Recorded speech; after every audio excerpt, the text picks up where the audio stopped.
Hello and welcome again to the Columbia Daily Tribune's Behind the Stripes football webcast. This is Tribune sports editor Joe Walljasper along with Tribune football beat writer Dave Matter.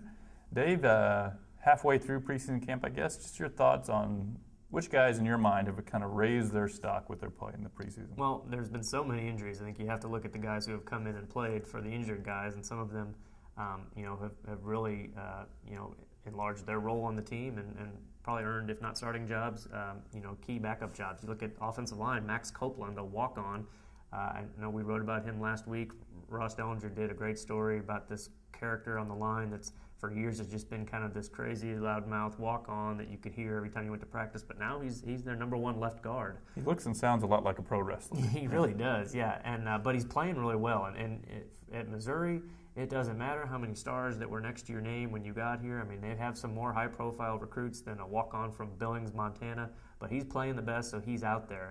And he's splitting time with Evan Boehm, who is a really highly recruited freshman who is also going to play this year. It's just a matter of who starts. But I wouldn't be surprised if they end up rotating to some degree, if not Boehm taking over eventually, because he is the young guy that has a lot of upside. But both of those guys, I think, have taken advantage of the injury to Travis Ruth, who was a returning starter. And both of them are going to play some this year, and they've played pretty well, I think. And then if you look at running back, I think Kendall Lawrence was the starter going in, but I think he's helped himself and further distanced himself and established that he's the top back on this team. A lot like he did last preseason, and that didn't last very long because he got hurt. And then Henry Josie took off. But I think there's a big separation between him and the other backs, just the way that he's played and the way the others veteran running backs have played. And right behind him, Russell Hansbrough, a freshman who's up to number 3 on the depth chart. He's obviously helped himself too because he looks like he's going to definitely play this year. I think he'll get some carries. Missouri generally does play their running backs as freshmen. I mean, pretty much all of them have. Even going back to Tony Temple and Derek Washington, Kendall Lawrence played, Henry Josie, Marcus Murphy. They've all played as freshmen. So I think Hansborough's next in line, and it looks like he's going to get some opportunities this year. If you could get him the ball out in space, he seems pretty shifty if you get him in the open field. Yeah, he's got some speed. He's not the biggest guy, but they don't care about size too much at tailback with this program. At receiver, Bud Sasser, I think, looks like a completely different player, making plays downfield. They can move him at all of the receiver positions, which really helps him to be a versatile guy out there and to fill in wherever they need him. And he's definitely going to be part of the rotation. He looked good when he first got here as a freshman. Then he kind of disappeared. Yeah, he kind of leveled off. I think he's more mature now. Just talking to him, he's got a pretty good idea of what it takes to win over the coaches. On defense, not a lot of change. They've had some injuries there on the line. Before you get off offense, what about John McGaffey? Do you think he's someone that... I do.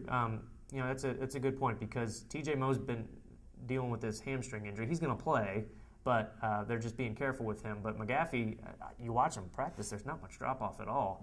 Very productive, very reliable, catches the ball. So I think they have to give him some looks, maybe take away some reps from Mo, and Mo will be okay with that as long as he's getting his catches, and I think he will as long as he's healthy. So, yeah, that's definitely a guy that has helped himself. And then on defense, Coney Ely is taking over one of the defensive end jobs over Brad Madison. I don't think it really matters. They're going to play. They like to rotate 4 guys there, and they're going to. But Ely looked really good before going into a season. Yeah, I thought he'd really be a breakout player last year, and he didn't. Last year just didn't happen. I think he had 13 tackles and wasn't a factor at all. But it does look like he's more of an impact guy this time around. We'll see if it translates into the fall. Linebacker, they've got 3 really good starters, I think. So it's hard to.